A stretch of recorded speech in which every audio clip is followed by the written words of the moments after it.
Hello बच्चों, तो स्वागत है आप सभी का आपका अपना ही इस यूट्यूब चैनल बरनवाल प्लेटफॉर्म पे। तो मैं अंकित सर आप सभी के लिए एक इम्पॉर्टेंट वीडियो लाया हूँ। तो जितने भी बच्चे क्लास 10th के पढ़ रहे हैं, ठीक है, जितने भी बच्चे क्लास 10th में पढ़ रहे हैं उनके लिए बहुत ही ज़्यादा खुशखबरी है।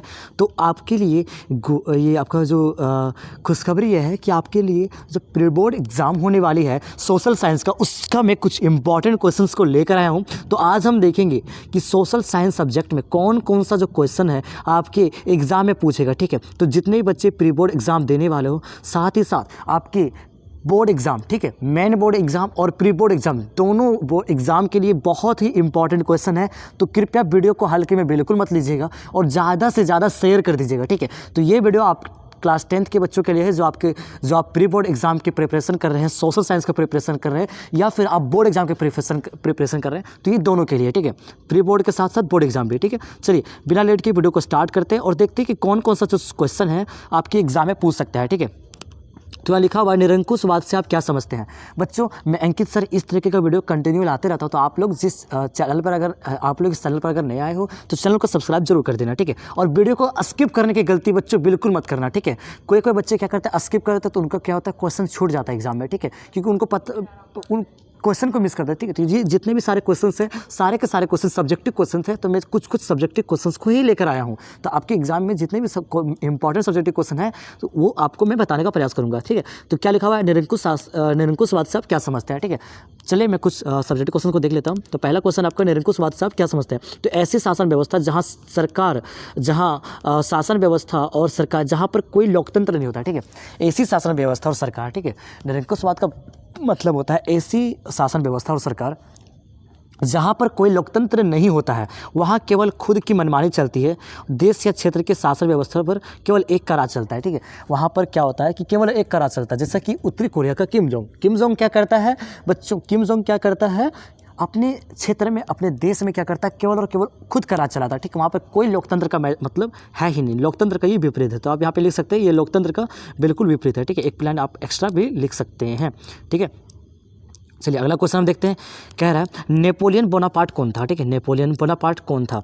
तो नेपोलियन बोनापार्ट फ्रांस का एक महान सेनानायक था, ठीक है। नेपोलियन बोनापार्ट कौन था, फ्रांस का महान सेनानायक था जिसके नेतृत्व में फ्रांस ने अनेक विजय प्राप्त किए थे, ठीक है। जिसके नेतृत्व में क्या हुआ था, फ्रांस जो था बहुत सारा विजय प्राप्त किया था। बाद में उसे क्या किया, 1804 में फ्रांस का सम्राट घोषित कर दिया, ठीक है। 1804 में वो फ्रांस का सम्राट बन गए थे। हमारा अगला क्वेश्चन है रोलेट एक्ट क्या है। तो रोलेट एक्ट काला कानून है, ठीक है बच्चों, काला कानून है जो 1919 ईस्वी में ब्रिटिश सरकार द्वारा पारित किया गया था, ठीक है। रोलेट एक्ट जो क्या है, काला कानून है जो ब्रिटेन की गवर्नमेंट द्वारा 1919 ईस्वी में पारित किया गया था, लागू किया गया था। इस कानून के जरिए सरकार को राजनीतिक गतिविधियों को कुचलना, ठीक है। इस कानून के जरिए क्या हुआ, सरकार की राजनीतिक गतिविधियों को कुचलना का काम किया गया, ठीक है। राजनीतिक छवि को बिगाड़ने का काम किया गया। राजनीतिक कैदियों को 2 साल के बिना मुकदमा चलाए जेल में बंद कर दिया था, ठीक है। राजनीतिक क्या करता था, 2 साल को बिना मुकदमा चलाए उसको जेल में बंद कर दिया जाता था, ठीक है। हमारा अगला क्वेश्चन है जालियांवाला बाग हत्याकांड पर टिप्पणी लिखी। ये भी क्वेश्चन आपके एग्जाम में पूछ सकते हैं। तो ये क्वेश्चन आप देख लें, मैंने पिछले वीडियो में बताया हुआ है, ठीक है। मैंने पुराने वीडियो में बताया हुआ है, तो वहाँ से भी आप देख सकते हैं।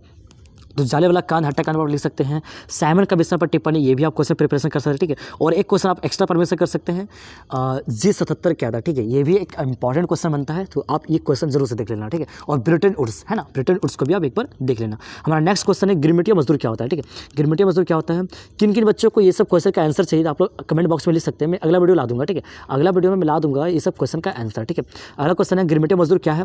तो औपनिवेशिक शासन के दौरान बहुत सारे लोगों को काम करने के लिए दूसरे देशों में ले जाया जाता, ठीक है। औपनिवेशिक शासन काल के दौरान क्या हुआ, बहुत सारे मजदूर को काम करने के लिए दूसरे देशों में ले जाया जाता था और उन्हें एक एग्रीमेंट के तहत ले जाया जाता था, ठीक है। काम करवाने के लिए दूसरे देश ले जाता था और एक एग्रीमेंट बनता था उसके तहत, ठीक है। और इस एग्रीमेंट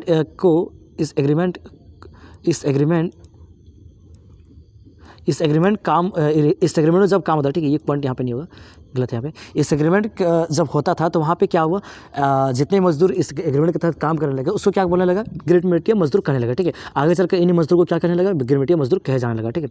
हमारा नेक्स्ट क्वेश्चन है 16वीं सदी में दुनिया सिकुड़ने लगी, इसका क्या मतलब है। ये भी मैंने पिछले वीडियो में बताया है, ठीक है। तो वहाँ से भी आप देख सकते हैं। अगर आप चाहते हैं कि मैं फिर से बताऊँ तो आप कमेंट बॉक्स में लिख देना, मैं उसका आंसर फिर से अगले वीडियो में ला दूंगा, ठीक है।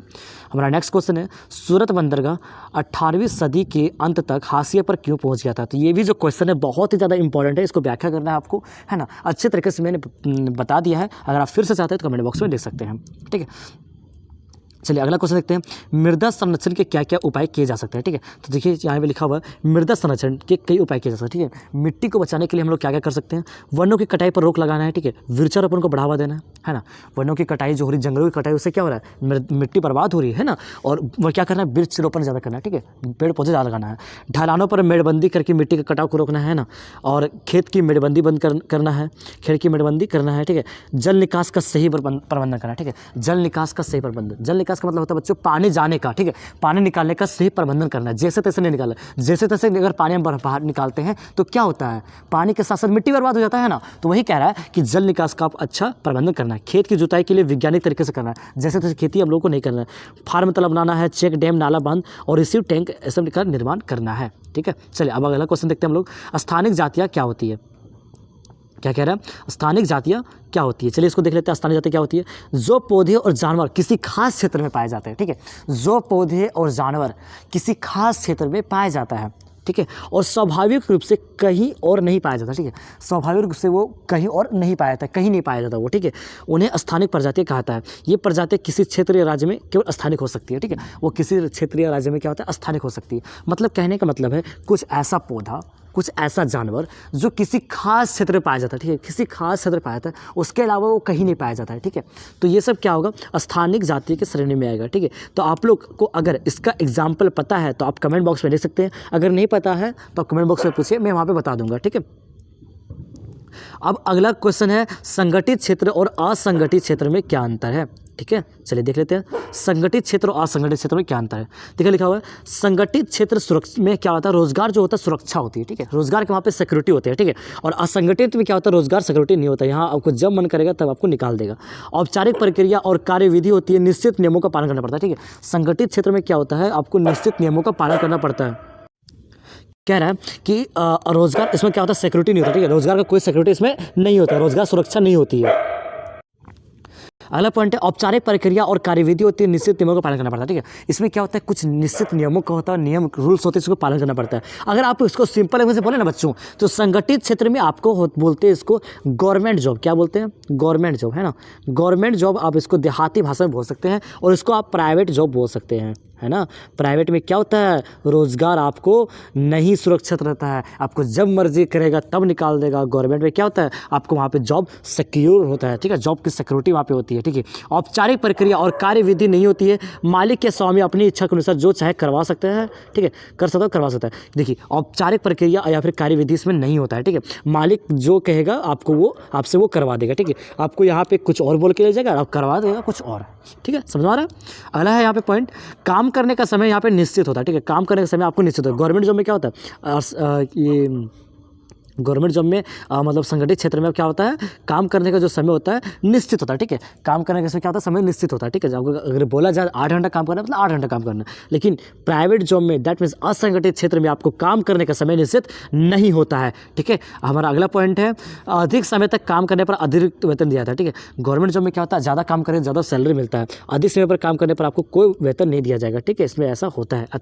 श्रमिकों को कई लाभ जैसे वेतन छुट्टी, अवकाश काल में भुगतान, भविष्य निधि, सेवा अनुदान आदि मिलते हैं, और इसमें कोई भी लाभ नहीं मिलता है, ठीक है। मतलब कह रहा है कि गवर्नमेंट जॉब में क्या होता है, छुट्टी पर छुट्टी ज़्यादा मिलता है, समझ में आ रहा है कि नहीं, है ना। आप अपना लैंग्वेज में लिख सकते हैं बच्चों, रटना फटना नहीं है, बहुत रटते हो, रटना है ही नहीं यार, रटना क्यों है, आप लोग अपना लैंग्वेज में लिख सकते हो। तो क्या होगा यहाँ पे, आप लोग जब मर्जी तब वहाँ पे क्या होता है, जब मर्जी नहीं, मतलब त्यौहार जब आते हैं छुट्टी मिल जाता है, ठीक है। कुछ कुछ राशि मिलता है, ठीक है, ऐसा कुछ बोनस वगैरह मिलता है, लेकिन प्राइवेट जॉब में ऐसा कुछ नहीं होता है, ठीक है। सेवानिवृत्त होने पर पेंशन दी जाती है, सेवानिवृत्त होने पर पेंशन नहीं दी जाती, मतलब कह रहा है जब आपका ये क्या रिटायरमेंट हो जाता है तो इसमें पैसा मिलता है और इसमें पैसा नहीं मिलता है ना, इसमें पैसा नहीं मिलता है। चलिए हो गया यहाँ पे क्वेश्चन। अब चलिए अगला क्वेश्चन की ओर बढ़ते हैं, क्या कारण है कि बैंक कुछ कर्जदारों को कर्ज देने के लिए तैयार नहीं होता। ये भी क्वेश्चन बच्चों बहुत ही इंपॉर्टेंट है। हमारा नेक्स्ट क्वेश्चन है, ब्रिटेन की महिला कामगारों ने स्पेनी जेनी का विरोध क्यों कर रहे थे। चलिए देखते हैं इसका उत्तर, है ना।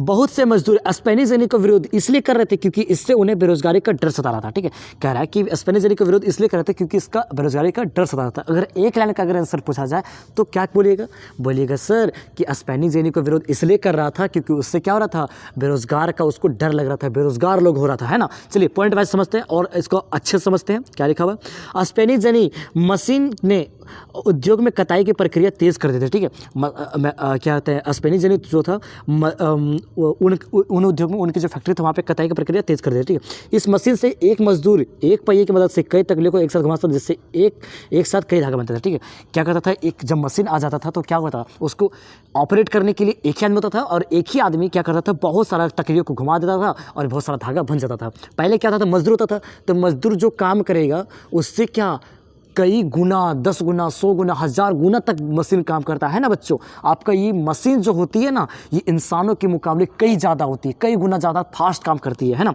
कि इससे काम तेज़ी से होता था और मजदूर की मांग कम हो जाती थी। ठीक है, इस स्पेनिश जो आया था इससे जो काम होता था बहुत ही फास्ट होता था और मजदूर की मांग कम हो जाती थी। ठीक है, इस वजह से महिलाओं को काम से बाहर कर दिया गया और वे बेरोजगार हो गए। ठीक है, महिला इस मशीन आया तो महिलाओं क्या कर दिया, नौकरी से निकाल दिया और उसको बेरोजगार कर दिया गया। स्पेनिश जेनी मशीन के कारण उसका रोजगार छिन जाएगा। ठीक है, छिन गया था, यहाँ पे छिन गया था। महिला कामगारों ने स्पेनिश जेनी मशीनों पर हमला किया और तोड़फोड़ कर दी। ठीक है, महिला जो थी वहाँ पे जो वहाँ पे जॉब करती थी, नौकरी करती थी, है ना, काम करती थी, वो क्या कर दिया, मशीन पर हमला करने लगा, तोड़फोड़ किया। इस विरोध के कारण तोड़फोड़ का सिलसिला लंबे समय तक चलता रहा। ठीक है, अब हमारा नेक्स्ट क्वेश्चन है, कॉफ़ी या फिर चावल या फिर खेती के लिए भौगोलिक परिस्थितियों का वर्णन करिए। तो ये बच्चों, ये भी क्वेश्चन जो है बहुत ही महत्वपूर्ण है, तो ये भी क्वेश्चन आप कर लेना। अगर आप चाहते हैं इसका आंसर है तो आप मुझे कमेंट बॉक्स में लिख सकते हैं, मैं वहाँ पे बताने का प्रयास करूँगा, है ना। नेक्स्ट क्वेश्चन आपका, पहले विश्व युद्ध के समय भारत का औद्योगिक उत्पादन क्यों बढ़ा। ठीक है, फर्स्ट वर्ल्ड वार जब हुआ था तो वहाँ पे भारत का औद्योगिक उत्पादन क्यों बढ़ा था, चलिए देखते हैं क्या क्यों बढ़ा था, है ना। चलिए देखते हैं, पहले विश्व युद्ध के समय औद्योगिक उत्पादन बढ़ने की वजह निम्नलिखित है। ठीक है, वजह जो है यहाँ पर निम्नलिखित है। ठीक है, कौन सा वजह है, चलिए देखते हैं। युद्ध में कोयला और लोहे जैसे खनिजों का इस्तेमाल बढ़ने लगा, जिससे भारतीय औद्योगिकों के निर्माण के लिए प्रस्ताव हो। जब फर्स्ट वर्ल्ड वार हुआ था बच्चों, कितने लोग फर्स्ट वर्ल्ड वार जानते हो कब हुआ था, फटाफट कमेंट बॉक्स में लिखो। कितने बच्चों को पता है कि फर्स्ट वर्ल्ड वार और सेकेंड वर्ल्ड वार कब हुआ था, बता सकते हैं फटाफट बच्चों। मैं देखूंगा कितने बच्चों को पता है। जितने बच्चे वीडियो को देख रहे हैं मुझे लगता है सभी को पता होगा। ठीक है, देखते हैं फिर भी चेक करते हैं कितने बच्चों को पता है, कितने बच्चे जानते हैं कि फर्स्ट वर्ल्ड वार कब हुआ था और सेकेंड वर्ल्ड वार कब हुआ था। ठीक है, युद्ध में कोयला और लोहे जैसे खनिज का इस्तेमाल बढ़ गया था। ठीक है, जब फर्स्ट वर्ल्ड वार हुआ था बच्चों तो उस टाइम पे क्या हुआ था, लोहे और ये कोयला जैसा जो खनिज था वो सब क्या हुआ था, इसका यूज काफ़ी ज़्यादा बढ़ गया था। ठीक है, इसलिए क्या कहते हैं, भारतीय फैक्ट्री को इसके निर्माण के लिए भेजा गया था, प्रस्ताव भेजा गया था। ठीक है ना, नोटिस भेजा गया था। ब्रिटिश कारखाने सेना की जरूरतों को पूरा करने के लिए बेस्ड थी, इसलिए भारत में आयात में कमी आई। ठीक है, भारत आयात मतलब होता है बच्चों इम्पोर्ट। ठीक है, तो ब्रिटिश की जितनी सारी जो फैक्ट्रीज थी वो क्या था, सेना की ज़रूरतें था। जैसे देखिए, अगर वर्ल्ड वार होगा, विश्व युद्ध होगा तो वहाँ पे क्या होगा, एक से एक हथियार, एक से एक चीज़ों की जरूरत पड़ती है। तो ये कह रहा है ब्रिटिश का कारखाना जो था सेना को ज़रूरत कर रहा था, ज़रूरत को पूरा कर रहा था। ठीक है, ज़रूरत को क्या कर रहा था, पूरा कर रहा था। क्या क्या उसको मटेरियल चाहिए होता है उसको पूरा करता है, गन है तो ये है तो वो है, बहुत कुछ होता है ना, तो सारा ज़रूरत को पूरा कर रहा था। तो इससे क्या हुआ, भारत जो सामान ब्रिटेन से मंगवाता था वो क्या हुआ, कमी आने लगा। ठीक है, कमी आने लगा तो क्या हुआ, भारत का कमी आने लगा, है ना।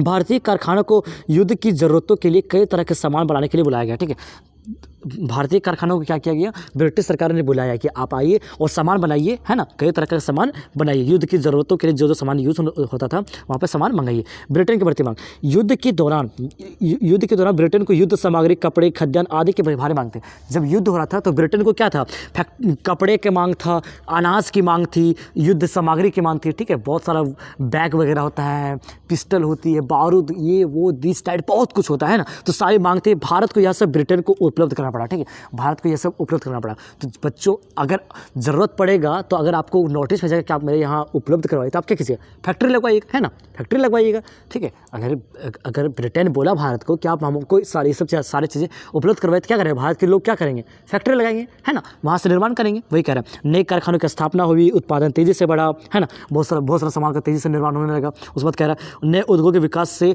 रोजगार के अवसर बढ़े। ठीक है, नया फैक्ट्री लगा तो नया रोजगार बढ़ने लगा और लोगों की आय में वृद्धि हुई। ठीक है, और जैसे आपको पता है रोजगार मिलेगा तो सैलरी मिलेगी तो पैसा मिलेगा, है ना, वही तो सिस्टम है ना। रटना है क्या, बिल्कुल नहीं रटना। अंकित सर है तो फिर क्या डरना, है ना, no fear because Ankit sir is here, है ना। विदेशी वस्तुओं का बहिष्कार कर भारतीय उत्पादों को खरीदना शुरू किया। ठीक है, विदेशी वस्तुओं का बहिष्कार कर भारतीय लोग क्या करने लगे, भारतीय वस्तुओं को खरीदना शुरू कर दिया गया, जिससे घरेलू उत्पादन को बढ़ावा मिला। ठीक है, तो ये रहा आपका आंसर। हमारा नेक्स्ट क्वेश्चन है और अंतिम क्वेश्चन इस वीडियो का है, वियना कांग्रेस कब और क्यों आयोजित की गई। ठीक है, वियना कांग्रेस 1815 ईस्वी में, है ना, वियना में बुलाई गई ताकि नेपोलियन के पतन के बाद यूरोप के नए निर्माण में विचार विमर्श किया जा सके। ठीक है, वियना कांग्रेस जो था 1815 में वियना में बुलाया गया ताकि जो नेपोलियन की मृत्यु हुई थी उसके बाद हम कैसे यूरोप को डेवलप कर सकते हैं, कैसे विकास कर सकते हैं, कैसे आगे बढ़ा सकते हैं, नेपोलियन की मृत्यु के बाद इसे कैसे चला सकते हैं, उसके बारे में विचार विमर्श करने के लिए बुलाया, है ना। तो बच्चों, अगर आप लोगों को इंस्टाग्राम पे मुझे मैसेज करना है तो आप वहाँ पे मैसेज कर सकते हैं। मैं यहाँ पे आईडी लिख दे रहा हूँ। ठीक है, MR मिस्टर अंकित बर्नवाल। ठीक है, BARNWAL। ठीक है, अगर आप फॉलो करना चाहते हैं तो फॉलो कर सकते हैं, नहीं तो आप डिस्क्रिप्शन बॉक्स में अगर लिंक चाहते हैं वहाँ पे आप देख सकते हैं। और बच्चों, आप लोगों से निवेदन रहेगा कि व्हाट्सअप चैनल में जरूर से जरूर जुड़ जाना, क्योंकि वहाँ पे मैं इंपॉर्टेंट क्वेश्चन शेयर करते रहता हूँ। ठीक है, तो आप लोग वहाँ पे जुड़ देना। इस SST का भी मैं रियल क्वेश्चन पेपर वहाँ पे अपलोड कर दूँगा। ठीक है, रियल पेपर क्वेश्चन पेपर मतलब आप एग्जाम के बाद जो क्वेश्चन पेपर आपका आएगा वो मैं अपलोड कर दूँगा। और या फिर अगर आप इंपॉर्टेंट क्वेश्चन चाहते हैं और अच्छा इंपॉर्टेंट क्वेश्चन चाहते हैं तो वहाँ पे मैं अपलोड कर दूँगा, वहाँ पे आप देख सकते हैं। तो ये रहा आपके प्री बोर्ड का एग्जाम का इंपॉर्टेंट क्वेश्चन। जितने बच्चे नए इस चैनल पर आए हैं, चैनल को सब्सक्राइब कर लेना, क्योंकि आपके प्री बोर्ड हो, वीकली टेस्ट हो या फिर बोर्ड एग्जाम हो, मैं सभी के लिए बेहतर प्रिपरेशन करवाता हूं। मेरा रिकॉर्ड रहा है ना, मैं सारे क्वेश्चंस को एग्जाम में टच करवाने का प्रयास करता हूं। तो मिलते हैं फिर किसी नए वीडियो के साथ, तब तक के लिए बाय बाय, है ना। Thank you so much.